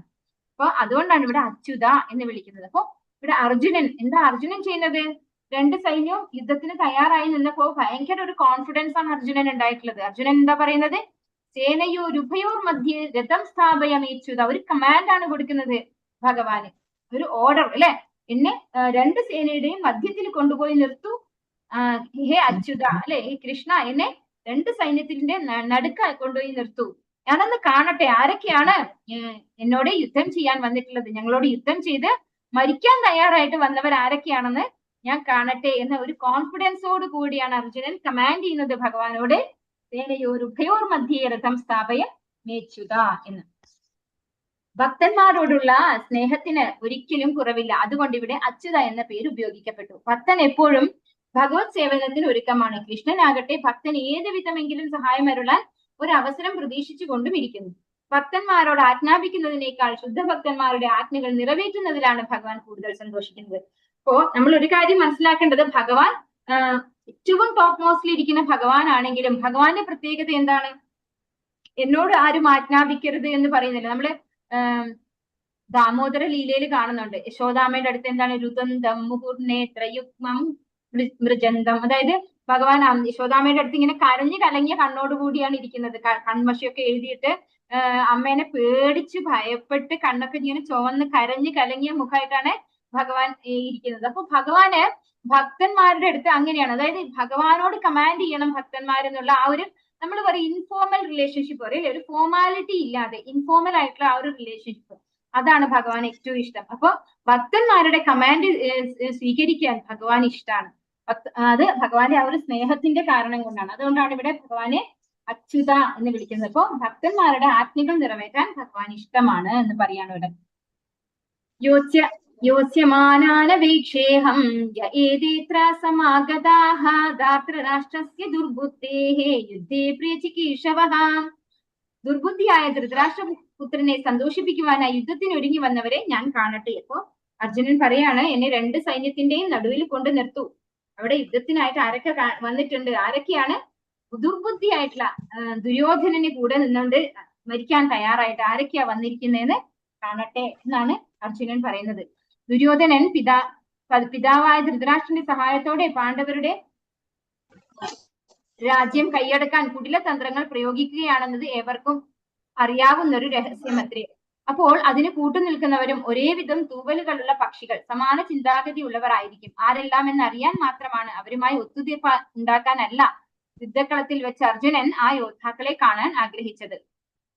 അപ്പോ ഇവിടെ അർജുനൻ ഒരിക്കലും ഒത്തുതീർപ്പിന് വേണ്ടിയിട്ടല്ല, പേടിച്ചിട്ടൊന്നും അല്ല കാണാൻ ആഗ്രഹിച്ചത്. എന്താണ്? അർജുനനും അറിയാം അർജുനൻ നല്ലൊരു മഹാരഥനാണ്. ഏത് യുദ്ധത്തിലും അർജുനൻ തോറ്റ ചരിത്രമില്ല. അങ്ങനെ ഒരു വീരയോദ്ധാവാണ് അർജുനൻ. അപ്പൊ അദ്ദേഹം എല്ലാവരും എന്താണ് മരിക്കാൻ തയ്യാറായിട്ടുള്ള ആളുകൾ ആരൊക്കെയാണെന്ന് കാണട്ടെ. അതുപോലെ ഇവിടെ പറയുന്നു, ഒരേ ചിന്താഗതിയുള്ള തെറ്റിനെ സപ്പോർട്ട് ചെയ്യുന്നവര് അവരെന്താണ്? കൊല്ലപ്പെടേണ്ടവരാണ് അല്ലെ. അതുകൊണ്ടാണ് ഇവിടെ പറയുന്നത്. അവരോടൊന്നും ഒത്തുതീർപ്പുണ്ടാക്കാനല്ല, അവരൊക്കെ യുദ്ധകളത്തിൽ വെച്ച് കൊല്ലേണ്ടവർ തന്നെയാണ്.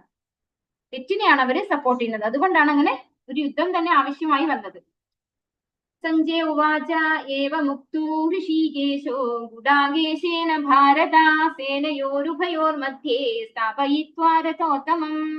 സഞ്ജയൻ പറഞ്ഞു, ഹേ ഭാരതപുത്ര, അർജുനന്റെ വാക്ക് കേട്ടിട്ട് കൃഷ്ണ ഭഗവാൻ ശ്രേഷ്ഠമായ ആ രഥത്തെ ഇരു സൈന്യങ്ങൾക്കും നടുവിൽ കൊണ്ടു നിർത്തി. അല്ലെ, നമ്മള് ഭഗവാനോട് അർജുനൻ കമാൻഡാണ് ചെയ്തത് അല്ലെ, സേനയോർ ഉഭയോർ മധ്യേ രഥം സ്ഥാപയമേച്ചുത എന്ന് കമാൻഡ് ചെയ്തു. അപ്പൊ സ്വാഭാവികമായിട്ട് ഭഗവാൻ ഒരു പുഞ്ചിരിയായിരിക്കും അല്ലെ ഉണ്ടാവുക. നമുക്ക് ആ ഒരു രംഗം നമുക്ക് മനസ്സിൽ ചിത്രീകരിച്ച് സാധിക്കുവാണെങ്കിൽ ഭഗവാൻ ഒരു ചെറു പുഞ്ചിരിയോടുകൂടി ആ രഥം രണ്ട് സൈന്യത്തിന്റെയും നടുവിൽ കൊണ്ടുപോയി നിർത്തുകയാണ്. അപ്പൊ എന്താ സംഭവിക്കുന്നത്? ഗുഡാകം എന്നാൽ നിദ്ര. ഇവിടെ ഉപയോഗിച്ചിരിക്കുന്ന അർജുനനെ വിശേഷിപ്പിച്ചിരിക്കുന്ന വാക്കാണ് ഗുഡാകേശേന. ഗുഡാകേശ എന്താണ് ഗുഡാകേശ? ഗുഡാകം എന്നാൽ നിദ്ര, നിദ്രയെ ജയിക്കുന്നവൻ ഗുഡാകേശൻ. നിദ്ര അജ്ഞാനത്തെയും സൂചിപ്പിക്കുന്നു. കൃഷ്ണനുമായിട്ടുള്ള സൗഹാർദ്ദം മൂലം അർജുനൻ നിദ്രയെയും അജ്ഞാനത്തെയും കീഴടക്കിയിരിക്കും. അപ്പോ ഗുഡാകം എന്ന് പറഞ്ഞാൽ നിദ്ര. നിദ്ര പറഞ്ഞാൽ രണ്ടുണ്ട്. അതായത് നമുക്ക് അറിവില്ലായ്മ, അന്ധത, അജ്ഞത, അതായത് അറിവില്ലായ്മ നമുക്കൊരു നിദ്ര പോലെ തന്നെയാണ്. അപ്പൊ അത് രണ്ടിനെയും ജയിച്ചവനാണ് ആര്? അർജുനൻ. അപ്പൊ നിദ്രയെ ജയിച്ചു, അജ്ഞതയെ ജയിച്ചു. അജ്ഞതയെ എങ്ങനെയാ ജയിച്ചിരിക്കുന്നത്? ഭഗവാനുമായിട്ട് സംസർഗം ഉണ്ടായിക്കഴിഞ്ഞാൽ നമ്മുടെ അജ്ഞത താനേ ഇല്ലാണ്ടാവും. നമുക്ക് അറിവില്ലായ്മ എന്നുള്ളത് അറിവായി മാറുകയാണ് ചെയ്യുക ഭഗവാനുമായിട്ട് സംസർഗത്തിൽ വരുമ്പോ. കാരണം എന്താണ്? ഭഗവാൻ അതിന്റെ സംഭരണിയാണ് അല്ലെ, ജ്ഞാനത്തിന്റെ സംഭരണിയാണ് ഭഗവാൻ. ഭക്തൻ ഉണർന്നിരിക്കുമ്പോഴും ഉറങ്ങുമ്പോഴും ഒരേപോലെ അയാൾക്ക് കൃഷ്ണന്റെ നാമം, രൂപം, ഗുണങ്ങൾ, ലീലകൾ എന്നിവയെ പറ്റി ചിന്തിക്കാതിരിക്കാൻ കഴിയില്ല. അപ്രകാരം ഒരു കൃഷ്ണഭക്തനെ കൃഷ്ണനെ പറ്റി ചിന്തിച്ചുകൊണ്ട് തന്നെ നിദ്രയെയും അജ്ഞാനത്തെയും ജയിക്കാം. ഇതിന് കൃഷ്ണാബോധം അഥവാ സമാധി എന്ന് പറയും. അപ്പോ കൃഷ്ണാബോധം ഒരുതരം സമാധി തന്നെയാണെന്ന് പറയുന്നു. അപ്പൊ എല്ലാ സമയവും സദാ ഭഗവാനെ പറ്റി ചിന്തിക്കാൻ സാധിക്കുന്ന ഒരു വ്യക്തി, ആ വ്യക്തിക്ക് നിദ്രയിലും ഭഗവാനെ ഓർക്കാൻ സാധിക്കും എന്നാണ് പറയുന്നത്. അപ്പൊ അങ്ങനെയുള്ള ഒരു അവസ്ഥയാണ് കൃഷ്ണാബോധം അഥവാ സമാധി എന്ന് പറയുന്നത്. ഭീഷ്മദ്രോണ പ്രമുഖതഃ സർവേഷാം ച മഹീക്ഷിതാം ഉവാച പാർത്ഥ പശ്യേതാൻ സമവേതാൻ കുരുനിതി. ഭീഷ്മദ്രോണാദികളുടെയും മറ്റു രാജാക്കന്മാരുടെയും മുന്നിൽ വെച്ച് ഭഗവാൻ ഇങ്ങനെ പറഞ്ഞു, പാർത്ഥ, ഇവിടെ ഒത്തുകൂടിയ കുരുവംശജരെ നോക്കൂ. അപ്പോ സേനയുടെ നടുവിൽ കൊണ്ടുപോയി നിർത്താൻ കമാൻഡ് ചെയ്തപ്പോ ഭഗവാൻ എവിടെയാ നേരെ കൊണ്ടുപോയി നിർത്തിയത്? നേരെ ഭീഷ്മ പിതാമഹന്റെയും ദ്രോണാചാര്യരുടെയും മുന്നിലാണ് കൊണ്ടുപോയി നിർത്തിയത്. എന്നിട്ട് പറയാണ്, ഇവിടെ ഒത്തുകൂടിയിട്ടുള്ള ഒരു വംശജരെ നീ നോക്കൂ എന്ന്. അതായത് എന്താ പറയാ, നമ്മളെ ഹൃദയത്തിൽ നമ്മുടെ വീക്ക്നെസ് എന്നൊക്കെ പറയില്ലേ, അതുപോലെ അർജുനന്റെ വീക്ക്നെസ് ആണ് ഈ രണ്ടു പേര്. ആര്? ദ്രോണാചാര്യരും ഭീഷ്മാചാര്യരും. ഒന്നാമതായിട്ട് അർജുനൻ അച്ഛനില്ലാതെ വളർന്ന കുട്ടിയാണ്. അപ്പൊ ആ അർജുനന് ഒരു പിതാവിന്റെ മുഴുവൻ വാത്സല്യവും കൊടുത്ത് വളർത്തിയത് ഭീഷ്മ പിതാമഹനാണ്. പിന്നെ ദ്രോണാചാര്യർ എന്ന് പറഞ്ഞാൽ അർജുനന്റെ അത്രയും പ്രിയപ്പെട്ട ശിഷ്യനാണ് ദ്രോണാചാര്യർക്ക് അർജുനൻ. അതുപോലെ തന്നെയാണ് അർജുനന് ദ്രോണാചാര്യർ എന്ന ഗുരുവും.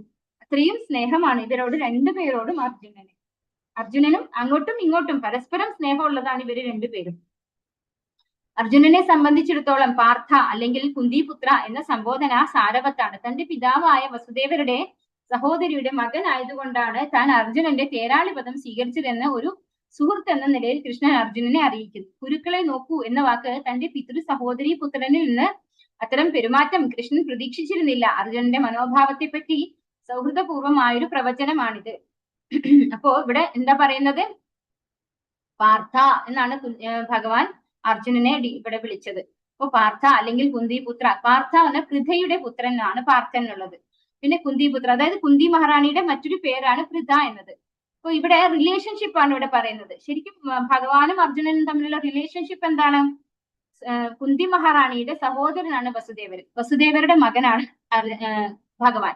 അപ്പോ ഇവര് തമ്മില് എന്താ പറയാ, നെവ്യൂ അല്ലെ, നീസായിട്ട്, അതായത് സഹോദരിയുടെ പുത്രൻ, വസുദേവരുടെ സഹോദരിയുടെ പുത്രനാണ് അർജുനൻ. അതുപോലെ കുന്തി മഹാറാണിയുടെ സഹോദരന്റെ പുത്രനാണ്, ചേട്ടന്റെ അനിയത്തിയുടെ മക്കളാണ് ഇവര് രണ്ടുപേരും. അങ്ങനെയുള്ള ഒരു റിലേഷൻഷിപ്പാണ് ഭഗവാനും അർജുനനും തമ്മിലുള്ളത്. അപ്പൊ അതുകൊണ്ടാണ് ഞാൻ അർജുനന്റെ തേരാളിയായിട്ട് ഇരിക്കുന്നത് എന്ന് ഭഗവാൻ ഡിനോട്ട് ചെയ്യാണ് ഇവിടെ. പിന്നെ കുരുക്കളെ നോക്കൂ എന്നുള്ള ആ ഒരു സൂചനയിലൂടെ ഇവിടെ പറയുന്നു, ഇത്തരത്തിൽ ഇങ്ങനെ ആ ഒരു ഓവർ കോൺഫിഡൻസോട് കൂടിയുള്ള അർജുനന്റെ ഒരു പെരുമാറ്റം അതിവിടെ ഞാൻ ഭഗവാൻ പ്രതീക്ഷിച്ചില്ല എന്നാണ് ഇവിടെ പറയുന്നത്. തത്ര പശ്യസ്ഥിതാൻ പാർത്ഥഃ പിതൃനത പിതാമഹാൻ ആചാര്യാൻ മാതുലാൻ ഭ്രാതൃൻ പുത്രാൻ പൗത്രാൻ സഖീം തഥാ ശുശുരാൻ സുഹൃദശ്ചൈവ സേനയോരുഭയോരപി. ആ യുദ്ധരംഗത്തിൽ ഇരു സൈന്യങ്ങളുടെയും മധ്യത്തിൽ പിതൃതുല്യരെയും പിതാമഹരെയും ഗുരുജനങ്ങളെയും മാതുലന്മാരെയും സഹോദരന്മാർ, മക്കൾ, പൗത്രന്മാർ, സുഹൃത്തുക്കൾ, ഭാര്യാപിതാക്കന്മാർ എന്നിവരെയും അർജുനൻ കണ്ടു. അപ്പോ നമുക്കിവിടെ മനസ്സിലാക്കാം, നമ്മളും പല സമയത്തും ഇങ്ങനെയുള്ള ഓവർ കോൺഫിഡൻസ് കാണിക്കും അല്ലെ. നമ്മൾ ഓരോ സിറ്റുവേഷൻസ് വരുമ്പോൾ അതെനിക്ക് ഈസി ആയിട്ട് കൈകാര്യം ചെയ്യാൻ പറ്റും എന്ന് നമ്മൾ വിചാരിക്കും. പക്ഷെ ആ സിറ്റുവേഷനെ നമ്മൾ ഫേസ് ചെയ്യുമ്പോഴാണ് നമ്മൾ അറിയുക നമ്മൾ വല്ലാണ്ട് ഒരുപാട് കാര്യങ്ങൾ നമ്മളെ തളർത്തും. അതുപോലെയാണ് ഇവിടെ അർജുനൻ ഇവിടെ കാണുന്നത്. നേരെ രണ്ട് സൈന്യത്തിന്റെ നടുവിൽ കൊണ്ടുപോയി നിർത്താൻ പറഞ്ഞപ്പോ ഭഗവാൻ നേരെ ദ്രോണാചാര്യരുടെയും ഭീഷ്മാചാര്യരും നിൽക്കുന്ന ആ ഒരു സ്ഥലത്ത് കൊണ്ടുപോയി അർജുനനെ നിർത്തുകയാണ്. അവിടെ ചെന്ന് നോക്കുമ്പോ അവിടെ ആരെയൊക്കെ കാണുന്നത്? ഒരുപാട് പിതൃതുല്യരെ അല്ലെ, അച്ഛന്റെ ഒരു സ്ഥാനത്തിലുള്ള ആളുകളെ, പിതൃതുല്യരായിട്ടുള്ള ആളുകളെ കാണുന്നു, പിതാമഹന്മാരെ കാണുന്നു, ഗുരുജനങ്ങളെ. ദ്രോണാചാര്യരും ഭീഷ്മാചാര്യരും ഒക്കെ ആരാണ്? പിതാമഹനും ഗുരു ഒക്കെയാണ് അല്ലെ, മാതുലന്മാരെ, സഹോദരന്മാർ. ഇവര് ചേട്ടന്റെ അനിയന്റെയും മക്കളായതുകൊണ്ട് തന്നെ അവരുടെ എല്ലാവരും എന്താണ്? ബ്രദേഴ്സ് ആണ് അല്ലെ, സഹോദരന്മാരാണ്. അവരുടെ മക്കളുണ്ട്, അതുപോലെ പൗത്രന്മാർ, മക്കളുടെ മക്കളായിട്ടുള്ളവരുണ്ട്, സുഹൃത്തുക്കൾ, ഭാര്യാപിതാക്കന്മാർ എന്നിവരെയും അർജുനൻ കണ്ടു. അപ്പൊ എല്ലാവരെയും നോക്കുമ്പോ റിലേറ്റീവ്സ് ആണ്, ബന്ധുക്കളാണ്. പിന്നെ നമുക്കറിയാം ഋഷികേശ എന്ന് ഭഗവാന് വിളിക്കുന്നുണ്ട്. അപ്പൊ ഭഗവാനെ നമ്മുടെ ഇന്ദ്രിയങ്ങളെയും നമ്മുടെ ഉള്ളിൽ കമ്പാഷൻ അത് വരാനുള്ള ഒരു കാരണവും ഭഗവാനാണ് അല്ലെ. ഭഗവാൻ ഋഷികേശനാണ്. അതുകൊണ്ട് നമുക്ക് എന്ത് വരും? ഈ ഒരു കമ്പാഷൻ നമ്മുടെ ഉള്ളിൽ വരും. താൻ സമീക്ഷ കൗന്ദേയ സർവാൻ ബന്ധൂനവസ്ഥിതാൻ കൃപയാ പരയാ വിഷ്ണു വിഷീദന്നിതമബ്രവീത്. ഇങ്ങനെ പല വിധത്തിലും തനിക്ക് ബന്ധുക്കളായുള്ളവരെ അവിടെ കണ്ടപ്പോൾ കരുണാഭരിതനായി തീർന്ന കുന്തിപുത്രൻ പറഞ്ഞു. ഇപ്പോ അവിടെ അർജുനന്റെ ഉള്ളിലൊരു കമ്പാഷൻ, സ്വന്തം റിലേറ്റീവ്സ് ആണ് എല്ലാവരും, പിതാമഹന്മാരും പിതാവിനെ പോലെയുള്ളവരും, അങ്ങനെ ഭാര്യ സഹോദരന്മാര് അങ്ങനെ എല്ലാവരും ബന്ധുക്കളാണ്, ഗുരുജനങ്ങളും ഒക്കെ ബന്ധുക്കളാണ്, റിലേറ്റീവ്സ് ആണ് കാണുന്നത്. അപ്പോ അർജുനൻ പറയാണ് ഇവിടെ. അർജുന ഉവാച ദൃഷ്ട്വേമം സ്വജനം കൃഷ്ണ യുത്സും സമുപസ്ഥിതം സീതന്തി മമ ഗാത്രാണി മുഖം ച പരിശുഷ്യതി. അർജുനൻ പറഞ്ഞു, യുദ്ധത്തിന് ഒരുങ്ങി വന്നിട്ടുള്ള ഈ ബന്ധുമിത്രാദികളെ കണ്ടിട്ട് എന്റെ അവയവങ്ങൾ തളരുന്നു, മുഖം വരളുന്നു. അപ്പോ നമുക്കറിയാം ഇവിടെ ഇപ്പോ 28ാമത്തെ ശ്ലോകമാണ് ഇവിടെ പറയുന്നത് അല്ലെ. 21ാമത്തെ ശ്ലോകത്തില് എന്നെ രണ്ട് സേനയുടെയും നടുവിൽ കൊണ്ടുപോയി നിർത്തും, ആരൊക്കെയാണ് യുദ്ധത്തിന് തയ്യാറായി വന്നിരിക്കുന്നതെന്ന് ഞാനൊന്ന് കാണട്ടെ എന്ന് പറയുമ്പോ അർജുനൻ വളരെ കോൺഫിഡന്റ് ആയിരുന്നു. ആ അർജുനൻ ഒരു നിമിഷം എല്ലാവരും ഒന്ന് കണ്ടപ്പോഴേക്ക് അർജുനൻ എന്താണ് ഇവിടെ പറയുന്നത്? യുദ്ധത്തിൽ ഒരുങ്ങി വന്നിട്ടുള്ള ആ ബന്ധുമിത്രാദികളെ കണ്ടിട്ട് എന്റെ അവയവങ്ങൾ തളരുന്നു, മുഖം വരളുന്നു. അപ്പൊ ഇവരെയൊക്കെയാണ് ഞാൻ കൊല്ലേണ്ടത് എന്ന് വിചാരിക്കുമ്പോ അർജുനന് തളർച്ച വരികയാണ്. ഒരു എന്താ പറയാ, അവരോടൊക്കെ ഒരു സ്നേഹം, ഇവരൊക്കെ എന്റെ ബന്ധുക്കളാണ്, ഇവരെയൊക്കെ സംരക്ഷിക്കേണ്ടവനാണ് ഞാൻ, അല്ലെങ്കിൽ ഇവരൊന്നും എന്നാൽ കൊല്ലപ്പെടേണ്ടവരല്ല എന്നൊക്കെയുള്ള ഒരു ചിന്താഗതി ആർക്ക് വരികയാണ്? ഇവിടെ അർജുനന് വരികയാണ്. പരമദിവ്യോത്തമ പുരുഷനിൽ അചഞ്ചലമായ വിശ്വാസമുള്ളവന് ദേവന്മാരുടെ ഗുണങ്ങളെല്ലാം ഉണ്ട്. എന്നാൽ ഭഗവത് ഭക്തനല്ലാത്ത ഒരാൾക്ക് വില കുറഞ്ഞ ഭൗതിക ഗുണങ്ങൾ മാത്രമേ ഉള്ളൂ. അയാൾ മാനസിക മേഖലകളിലൂടെ അലഞ്ഞു തിരിയുന്നത് കൊണ്ട് എങ്ങും എത്താതെ വെട്ടിത്തിളങ്ങുന്ന ഭൗതിക ശക്തിയാൽ ആകൃഷ്ടനായി പോകുമെന്നതിൽ സംശയമില്ല. അനുകമ്പയും സഹതാപവും അവർക്കെല്ലാം മരണം അടുത്തതോർത്ത് ഈ പ്രതികരണം ഉണ്ടായത് ദൗർബല്യം കൊണ്ടല്ല, മൃദുല ഹൃദയത്വം കൊണ്ടാണ്. അത് ശുദ്ധനായ ഭഗവത് ഭക്തനിൽ സ്വാഭാവികമാണ്. ഇവിടെ നമുക്ക് അർജുനന്റെ ഒരു ഗുണം അതാണ് ഇവിടെ പറയുന്നത്, മൃദുല ഹൃദയത്വം. അതാണ് അർജുനന് ഈ ഒരു കമ്പാഷൻ വരാൻ കാരണം എന്നാണ് ഇവിടെ പറയുന്നത്. നമുക്കറിയാം അർജുനന് എങ്ങനെയാണോ ഈ ഓപ്പോസിറ്റിലുള്ളവരുമായിട്ടുള്ള ബന്ധം, അതേപോലെ തന്നെയാണ് ദുര്യോധനാദികൾക്കും പാണ്ഡവരുടെ അടുത്തുള്ളത് അല്ലെ. രണ്ട് ഭാഗത്തും സഹോദരങ്ങളാണ്, രണ്ടുപേരും ചേട്ടന്റെ അനിയന്റെ മക്കളാണ്. ഒരു സൈന്യത്തിൽ എന്താണോ റിലേഷൻഷിപ്പ് അടുത്ത ആൾക്ക്, അതേ റിലേഷൻഷിപ്പാണ് മറ്റേ സൈന്യത്തിലുള്ളവർക്കും ഉള്ളത്. പക്ഷേ അർജുനന് മാത്രമാണ് ഈ ഒരു കമ്പാഷൻ വന്നിട്ടുള്ളത്.